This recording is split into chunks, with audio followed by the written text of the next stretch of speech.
Então, nós vimos as carreiras da advocacia pública. Nós temos União, Estados-membros, Distrito Federal e municípios. No âmbito da União, nós temos 3 carreiras jurídicas que fazem parte da advocacia pública da União propriamente dita, com a chefia da Advocacia Geral da União. Seriam os advogados da União, quando defendem os interesses da União propriamente ditos. Seria o procurador da Fazenda Nacional, quando tem os interesses da Receita, do Fisco, né, procurador da Fazenda Nacional. E os procuradores federais, quando envolvem autarquias públicas federais e fundações públicas federais, ou seja, entidades da administração indireta. E algumas vezes até empresa pública. Uma procuradora federal tem esse papel. Além deles, nós temos a União Procurador do Banco Central. Os procuradores do Banco Central, eles estão ligados ao quê? Estão ligados ao Banco Central. Não são da carreira da advocacia da geral da União propriamente dita. Eles têm uma carreira específica, uma carreira jurídica própria. São os procuradores do Banco Central. Aí nós temos, em nível estadual, os procuradores dos estados, né, PGS, e nós temos, em nível municipal, procuradores dos municípios, PGMs, procuradores dos municípios, da Procuradoria Geral dos Municípios. Os estados e a União, eles têm uma estrutura, já está estruturado, está institucionalizado.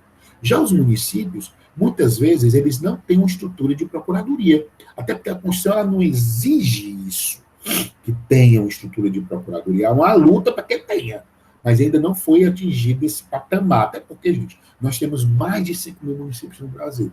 Tem municípios que não têm condições nem de ter médico, nem ter enfermeiro. Imagina de uma estrutura de uma procuradoria, até porque não tem nem demanda para isso, tanta demanda. Então, muitas vezes, esses municípios menores, eles contratam escritórios de advocacia. Há uma luta da Associação Nacional de Procuradores dos Municípios para que tenham uma estrutura própria, mas ainda não chegaram a esse patamar. No entanto, em nível de Estado, para fazer parte, como procurador do Estado, tem que submeter um concurso público de provas e títulos. Para fazer parte das carreiras da advocacia da União, tem que fazer a prova do concurso público de provas e títulos. Para ser o chefe da AGU, não precisa da carreira. O AGU ele tem o mesmo nível de ministro de Estado, então é de livre nomeação e livre exoneração do presidente da República. O Procurador-Geral do Estado também é de livre nomeação e livre exoneração do governador do Estado. Então, ele escolhe quem ele quiser para ser o Procurador-Geral do Estado. Pode ser da carreira? Pode, mas ele não tem essa vinculação. Já na advocacia do município, os procuradores do município, também o prefeito escolhe para ser Procurador-Geral do município quem ele quiser. É a opção dele. Ele escolhe quem ele quiser para ser Procurador-Geral do município, tá certo? Então, são as carreiras do município, dos estados, do Distrito Federal e da União. São as chamadas da advocacia pública. Um detalhe, tanto a advocacia pública quanto o Ministério Público, eles têm prazer em dobro para se manifestar a partir da intimação pessoal e podem responder também pessoalmente por algum prejuízo que venham a praticar de forma ilegal no exercício da função. Responder pessoalmente. Eles podem responder pessoalmente. Tanto o Ministério Público quanto a advocacia pública. Tanto o Ministério Público quanto a carreira de advocacia pública. E hoje, para terminar as funções essenciais, nós vamos fazer um estudo, o que interessa para a TGP, né, nas defensorias públicas. Tá? Então, a gente vai lá para a Defensoria Pública, que tem a previsão na Constituição Federal, lá no artigo 134, certo? Artigo 134, não é isso, doutora Beatriz? Não é isso, doutora Eva? Artigo 134, tá, Priscila? A Priscila vai aprender, ela já dá aula disso. Artigo 134 da Constituição Federal de 88. Né? Se você falar reto comigo, corrige. A Defensoria Pública é instituição permanente. Por quê? Função essencial à justiça. Incumbindo-lhe, com a expressão instrumento do regime democrático, fundamentalmente a orientação jurídica, a promoção dos direitos humanos e a defesa de, em todos os graus judicial, extrajudicial, dos direitos individuais e coletivos, de forma integral e gratuita. Quem, gente? Então, a Defensoria Pública, ela defende, gente, os necessitados. A Defensoria Pública, ela defende os necessitados. Então, não tem, gente, nem na Constituição, certo? Em nenhum lugar, dizendo, conceituando de forma objetiva, não tem conceituando de forma objetiva quem é o necessitado. Aí a gente parte lá para o artigo 5º, inciso 74. Certo? Artigo 5º, inciso 74, para a gente tentar encontrar uma resposta. Olha o que diz o inciso 74 do artigo 5º, certo? Artigo 74, lá do inciso 5º. Quem é o necessitado? Aqui, ó. Necessitado. Quem é, Tiago? Necessitado. Necessitado está aqui, ó. O Estado prestará assistência jurídica integral e gratuita aos que comprovarem insuficiência de recursos. Esse é o necessitado. Quem comprova insuficiência de recursos para estar em juízo. Por força também, gente, do princípio do acesso à justiça. Em todas, Bia. No processo penal também é assim. Porque é uma determinação, Bia, constitucional. Tanto no processo civil, Bia, quanto no processo penal, tá certo? No trabalhista, todos. Certo? Então, é desse jeito. O necessitado é quem precisa de apoio do Estado. Por quê? Ele tem suficiência de recursos. Ele tem que declarar essa suficiência. Quem que pode fazer esse controle? A própria defensoria. Porque, gente, se a defensoria pública não controlasse quem utiliza os seus serviços, todo mundo iria para lá, porque não é para pagar, né? Então, a defensoria pública ela é criada para defender os necessitados. Então, eu posso, por exemplo, para a defensoria pública, dizer que sou necessitado, mas o defensor pode me negar. Ou então, se o defensor der entrada com ação e pedir a gratuidade, justiça, pode muito bem, lá no processo, a parte contrária invocar isso e pedir que você prove sua condição. O juiz processante pode determinar. É muito comum hoje o juiz processante de ofício, ele próprio, sem nem ser provocado, determinar que a pessoa não tem suficiência de recursos, nem pode pedir a gratuidade. E a defensoria mesmo, ela vem controlando internamente. Entendeu? Porque senão, gente, ia ter uma leva de pessoas só demandando para a defensoria acabar com a advocacia. Não todo mundo ia para a defensoria. Por quê? A defensoria pública ela está ali só para defender os necessitados. Quem é necessitado? Não é quem ganha um salário mínimo, não é quem ganha 2 salários, não é quem ganha 3 salários, é quem diz que tem insuficiência de recursos para demandar em juízo. Essa é a pessoa necessitada. Ou pela Constituição é ele. Então, seja no processo penal, seja no processo trabalhista, no processo eleitoral, qualquer um.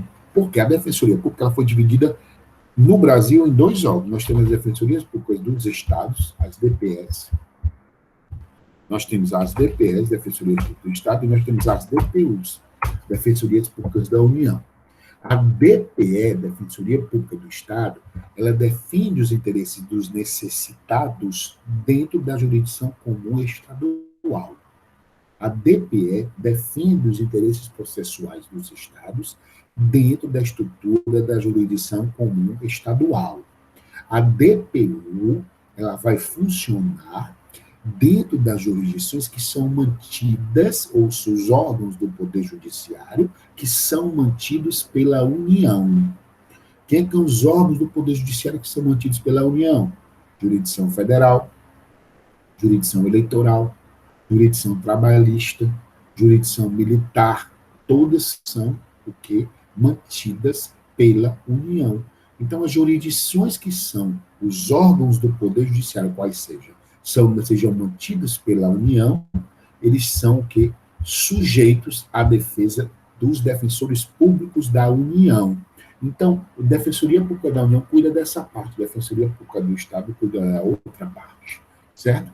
Então, por exemplo, um detalhe, se porventura eu entro pela Defensoria, perco a ação, recorro para o TJ, e depois eu recorro lá para o STJ, quem vai acompanhar até o STJ é a DPE.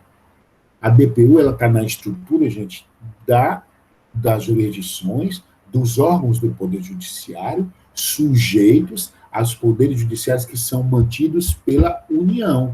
Os órgãos do Poder Judiciário que são mantidos pela União ficam sujeitos, portanto, à DPU.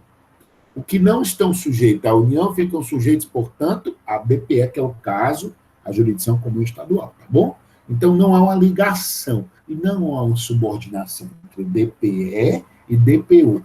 Há o campo de abrangência. A DPE tem um campo de abrangência no âmbito da jurisdição comum estadual. A DPU tem um âmbito de abrangência naqueles órgãos do Poder Judiciário que são mantidos pela União, tá bom? Não sei como já me removi da reunião 3 vezes, nem eu, Everton. Tu sai e entra, o diabo é isso. Eu digo, Everton tá fazendo o quê? Deve estar fazendo um jantar, alguma coisa assim, né? Eu achei que foi esquisito. Eu vale ela saindo, entrando. Que loucura, não estou fazendo nada, viu? Me removo, sei lá quem é. Né? Eu seria mexer, mas imagina remover, tá? Imaginou? Então, gente, não, senhor. Ah, tá certo, beleza. Tranquilo. Gente, beleza, DPU, DPE, tranquilo? Gente, e o campo de atuação? A gente viu lá na Constituição que é defender os interesses dos necessitados. O Código de Processo Civil, ele vai no mesmo âmbito de atuação, entendeu? E um detalhe, hoje as defensorias públicas, gente, por força da emenda constitucional número 80 de 2014, essa emenda constitucional, ela conferiu autonomia administrativa e financeira às defensorias. Hoje, os estados e a União, eles transferem para a Defensoria Pública recursos, e as defensorias, elas que vão gerenciar, elas que vão gerir seus próprios recursos. Por isso que houve um incremento nos subsídios. Né? Porque anos atrás, quando a Defensoria Pública ainda tinha um nome antigo, nos anos 80, ela se chamava Advocacia dos Pobres. Nos anos 90, foi mudada para Advocacia de Ofício. Depois, no final dos anos 90, ela foi intitulada de Assistência Judiciária Gratuita. E aí, no começo dos anos 2000, foi porque ela começou a se fortalecer. Portanto, das funções essenciais, a Defensoria Pública, ela é a mais nova, entendeu? Ela é a caçula das funções essenciais, porque ela começou a se fortalecer no começo dos anos 2000, né? E com a emenda 80 de 2014, foi que ela atingiu o patamar máximo. Na medida em que essa emenda 80, ela definiu a questão da autonomia administrativa, da autonomia financeira, portanto, os estados e a União transferiram do décimo, né, que é aquele recurso orçamentário, para que as defensorias públicas elas possam gerar seus recursos da maneira que elas acharem mais conveniente, que é o que já tinha o Ministério Público. O Ministério Público já tem essa autonomia desde a Constituição de 88, a Defensoria Pública ela não tinha. Ela passou a ter com a emenda 80, certo? Essa emenda 80 foi que passou a conferir à Defensoria Pública essa possibilidade dessa autonomia, né, financeira. Começou com a emenda 45 e a 80 ela consolidou. Né? Então, ou seja, no começo dos anos 2000, para meados de 2000, começou a se fortalecer, passou a ter autonomia e determinar. E essa emenda 80, ela ainda admitiu, certo, gente, os mesmos princípios institucionais que são inerentes ao Ministério Público, a Defensoria tem. Certo? Se a gente for ver lá na Constituição Federal, os mesmos princípios, que é o princípio da independência. Pois é, se a gente for aqui no artigo 134, parágrafo 4º, aqui. Viu, doutor Eva? Doutor Eva, quem está disposto a senhora, pelo amor de Deus. Então, se a gente for, certo, aqui para o artigo, Constituição Federal, ó, a gente vai ver, doutor Iago, ó, são princípios institucionais da Defensoria Pública. A unidade, a indivisibilidade e a independência funcional. Com a emenda 80, foi inserido esse dispositivo aí no parágrafo 4º, certo, do artigo 134, inseriu-se isso aí e determinou-se o quê? A Defensoria Pública tem autonomia financeira, autonomia administrativa, e tem os mesmos princípios institucionais do Ministério Público. Outro detalhe, o defensor público não pode advogar. Como ele não pode advogar, certo, passou-se a ter um entendimento a partir de 2018 que não tem exigência do defensor público estar regularmente inscrito na Ordem dos Advogados do Brasil. Se ele pode advogar, ele não tem, até porque ele recebe essa condição de defensor público na medida em que ele passa num concurso público de provas e títulos. Então, o defensor não pode ser um defensor cargo de provimento de comissão. Para ser, por exemplo, chefe da Defensoria Pública Geral do Estado ou chefe da Defensoria Pública da União Geral, tem que ser da carreira. Né? Tem que ser da carreira de Defensoria do Estado, tem que ser da carreira de Defensoria Pública da União. Então, eles vêm se fortalecendo ainda mais, gente. Se a gente for lá para a emenda 80, a emenda 80, ela trouxe um dispositivo lá para o ato das disposições constitucionais transitórias, exigindo a emenda 80 que a emenda 80 ela é de 2014, né, doutora Priscila, que a senhora já viu no primeiro horário. A emenda 80, ela é 2014. E com a emenda 80, ela inseriu um dispositivo no ADCT, nos atos das disposições constitucionais transitórias, certo? Determinando que até agora, 2022, foi o artigo 98 da ADCT, que eu estou copiando aqui para vocês. O artigo 98 do ato, viu, doutor Iago? Do ato das disposições constitucionais transitórias. Olha aqui, o que exigiu. Que até 2022, que foi em 2014, a emenda 80, né, ela deu prazo de 8 anos, para que todos os estados, certo? Que todos os estados determinem, instituam, quer dizer, defensorias públicas, e que todas as unidades jurisdicionais, ela tem até esse prazo, que seria 8 anos, a partir de 2014, defensorias públicas, doutora Ana Luísa, regularmente instituídas. Olha aqui, olha que coisa maravilhosa. Isso foi cumprido por nenhum, entendeu? Foi cumprido aqui, de 98 da ABCP. Olha o que determina aqui, Beatriz. Ó. O número de defensores públicos na unidade jurisdicional será proporcional à efetiva demanda pelo serviço da defensoria e a respectiva população. Parágrafo primeiro, olha aí, no prazo de 8 anos, a União, os estados e o Distrito Federal deverão contar com defensores públicos em todas as unidades jurisdicionais, observado o exposto no capítulo. Olha aí que exigência. O Estado cumpriu? Nenhum. E a União, muito menos. Vai cumprir? Acho muito difícil. 2 anos. Vamos chegar lá pertinho, vamos mudar, né? Certamente, esse dispositivo. Ele não é garantia constitucional, em tese, né? Então, a ADCT colocou isso aí para dizer, ó, a Defensoria Pública tem que estar presente, porque todos têm que ter acesso à justiça. Eva foi uma emenda constitucional. Em 2014, deu prazo de 8 anos, ninguém cumpriu. O Estado de Ceará melhorou muito. Doido. O Estado de Ceará hoje está de vanguarda na Defensoria. A Defensoria Pública do Ceará, ela é muito bem instituída, muito bem organizada. Só que tem um detalhe. A maioria das comarcas não tem. Por quê? Porque é questão orçamentária. Hoje manter o defensor público é caro. O defensor público hoje tem um subsídio alto. Entendeu? Então, o subsídio do defensor hoje é alto. Por quê? Porque a Defensoria passou a ter autonomia, então ela começou a gerenciar seus recursos. Consequentemente, teve um incremento nos subsídios dos defensores.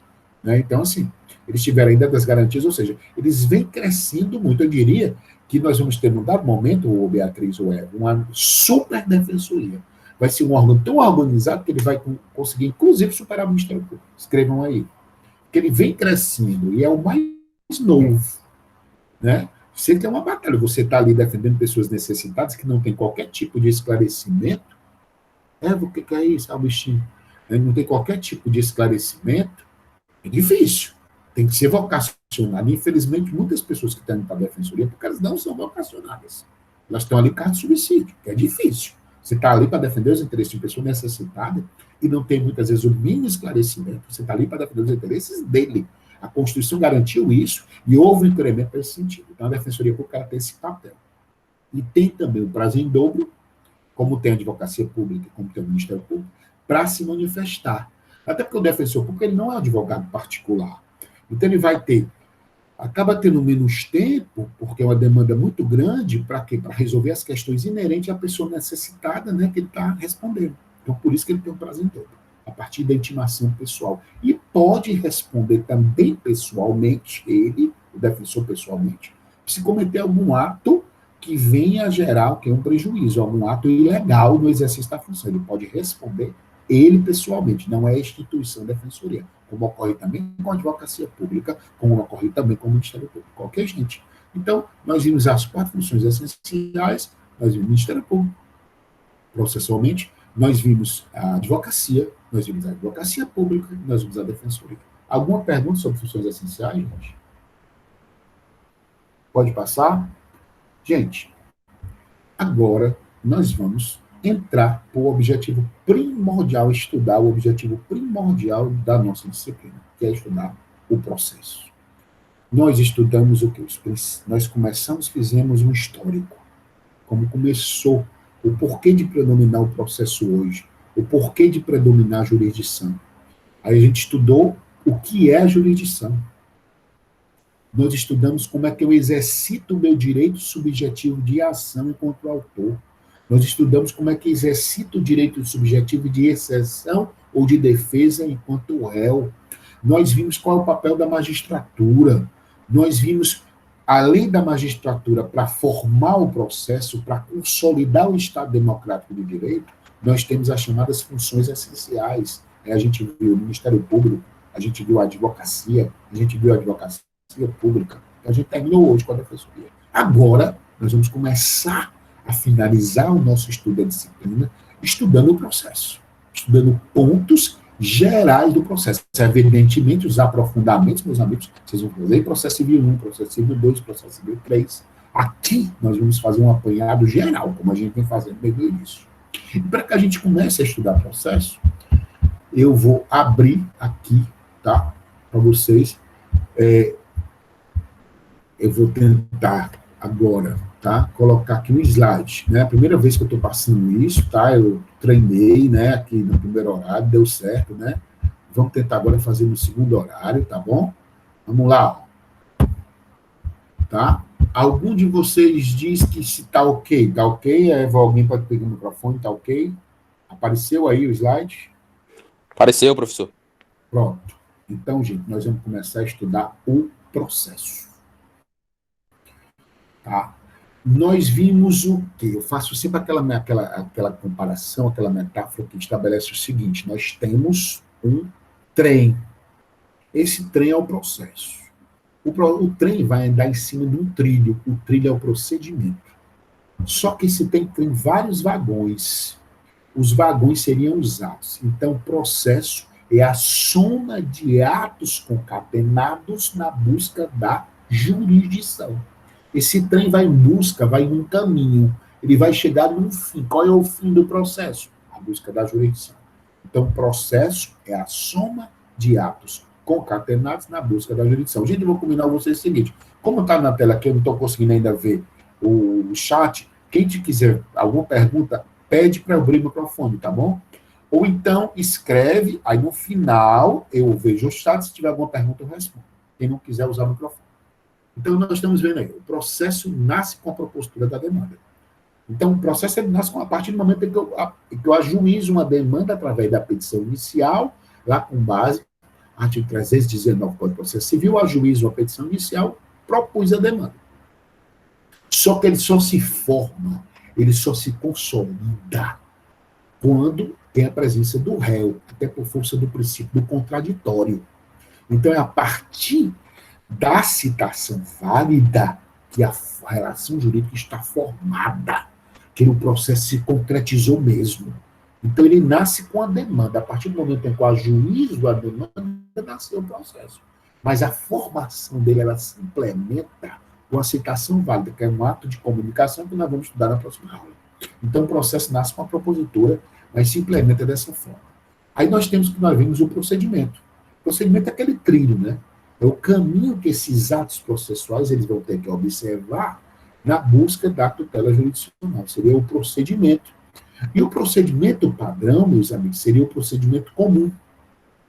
Então, o que é que eu preciso aprender? O procedimento comum é o procedimento padrão.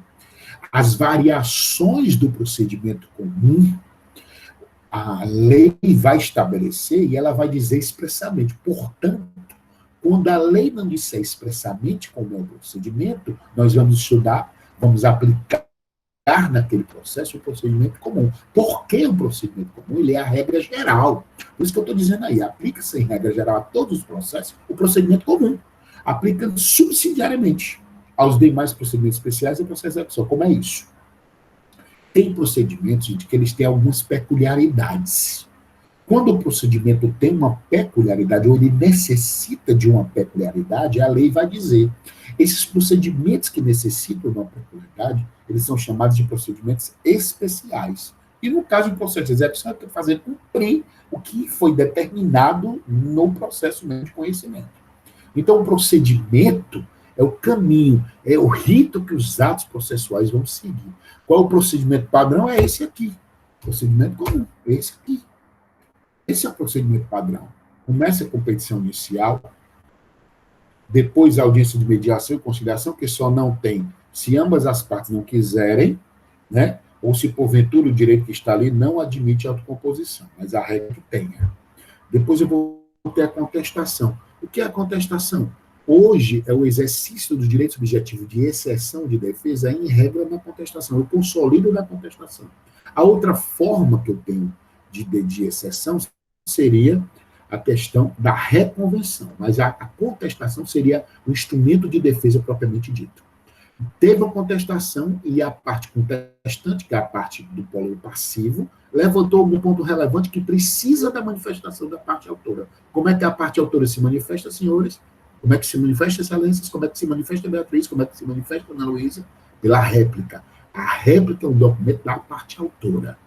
Depois da réplica, eu tenho uma fase de saneamento, ou a fase saneadora. Essa fase no processo, gente, é uma fase que o juiz vai analisar as provas e vai tentar organizar, sanear aquilo que foi interessante e decidir se já tem condições de julgar, que ele pode já julgar depois daí, ou então decidir que tem audiência de instrução de julgamento. Para que serve a audiência de instrução de julgamento? A audiência de instrução de julgamento só serve para quê? Para, né, quando houver necessidade de produção de prova oral em audiência. Quando não houver necessidade da produção de prova oral em audiência, o juiz já pode julgar. Então, a audiência de instrução, aquela de testemunha, de perícia, ela pode não ocorrer. Ela só tem a obrigação de ocorrer se tiver necessidade de juiz apreciar testemunhas, prova oral, depoimentos. Então, se não tiver, se a prova for só documental, nessa fase de saneamento, o juiz já pode passar diretamente para a sentença. E a última fase de recurso. Então, o procedimento comum, esse aí está na tela, gente. Ele é o procedimento padrão. Se a lei necessitar de uma peculiaridade em alguns tipos de ação, ela cria alguns tipos de procedimento especial. No entanto, os procedimentos especiais, eles são exceção. Eles não são a regra geral. A regra geral é esse procedimento comum que está aí, tá bom? A regra geral. Alguma pergunta? Nós temos as fases de um processo judicial. Está aí, que eu estava vendo lá. Petição inicial, onde vão expor os fatos, né? Citação, certo? Depois da citação, ele tem a contestação, aí, direito de defesa do réu. Réplica do autor. Fase probatória, sentença, recurso, cumprimento de sentença, ou seja, fases de um processo. Com base em quê? No procedimento comum, que é o procedimento padrão. E eu tenho dois princípios, gente, que eu falei no início do curso, certo? Que é o princípio do autorregramento da vontade e o princípio da adequação jurisdicional do processo. Eles são muito relevantes nós relembrarmos para esse momento aqui do processo. O que é o princípio do autorregramento da vontade? Gente, um processo, para ele se movimentar, ele vai depender da vontade das partes. Né? A vontade das partes é que vão favorecer, fomentar, na verdade, o desenvolvimento do processo. Então, o princípio do autorregramento da vontade, que nós falamos lá na parte, quando a gente falou dos princípios de direito processual. Então, é livre. A vontade é livre no processo. Tá? Então, é o autorregramento, é a vontade que vai fomentar essa movimentação processual. E outro princípio é o princípio da adequação jurisdicional do processo. Nós vimos, quando a gente estudou os magistrados, que hoje se permite, inclusive, que o juiz adentre na seara processual, mudando o prazo, alterando, buscando a eficácia, buscando um resultado, buscando a satisfação. Então, ele pode adequar o processo juridicialmente. Ele não se prende mais à formalidade estrita. Ele pode adequar fases visando um resultado satisfatório, adequar fases, adaptar prazos. Pode fazer isso contanto que observe o contraditório, contanto que observe a ampla defesa. Mas ele pode fazer essa adequação. É o princípio da adequação jurisdicional do processo. Porque o que é que se busca hoje no processo civil, gente, é a verdade real. A verdade real, ela não se prende só à forma, não. É o que é a realidade. O que as partes querem realmente. A quem pertence efetivamente o direito. Então, isso é que traz à tona o princípio da adequação jurisdicional do processo. Nós já vimos. E a gente tem uma classificação de atos que ela perdeu muito sentido nos últimos anos, sobretudo no Código Novo, que eram chamados atos solenes e atos não solenes. O processo, ele, num dado momento histórico, ele foi muito formal, ele foi muito solene, se observou muito a formalidade. Então, seriam os atos solenes que predominavam.